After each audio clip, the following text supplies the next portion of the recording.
Isang magandang umaga po mga kababayan. Bukas po ay Monday. Huwag niyo po kalilimutan na libreng sakay po ng ating mga estudyante. At siya nga po pala, mayroon lang po sa inyong konting maibabahagi. Dahil ako po nung nakaraang Miyerkules ay paubos na po yung aking gasolina. At kailangan pong kumita para tayo po ay makapagpatuloy ng ating serbisyo sa ating mga kababayan. At ito na nga po ang aking ginawa. Ako po ay nanalangin na sana tayo po ay kumita at nang meron po tayong panggasolina. Alam niyo mga kababayan, ng Miyerkules, ginawa ko po, ako po ay binasa ko po yung Bible.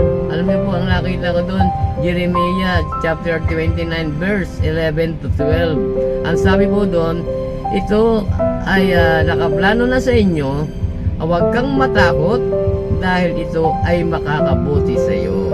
At doon po sa verse 12, hanapin mo ko at ikay mananalangin at ikaw naman ay aking didinggin. Alam niyo mga kababayan, yung pong testimony ko yun, talaga pong totoo nangyari yun. Ako po'y nagkaroon ng panggasolina at kumita po ako naman para sa aking pamilya. Alam mo yung pagtulong natin kababayan, yan po yung biyayang yan. Hindi na po mawawala kay Lord yan pagtulong na yan. Pero tayo po ay mawawala, ang pera natin ay mawawala. Pero yung pong pagtulong at kabutihan ginawa mo sa kapwa, hindi po kayang mawala yan. Yan po ang talagang totoo.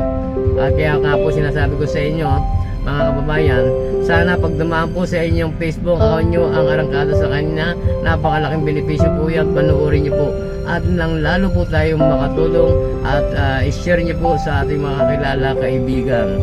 At yan lang po at sana po ay pagpalain po kayo tayong lahat at isang magandang umaga muli ang pagbati ng programang Arangkada sa Kanya. Bye!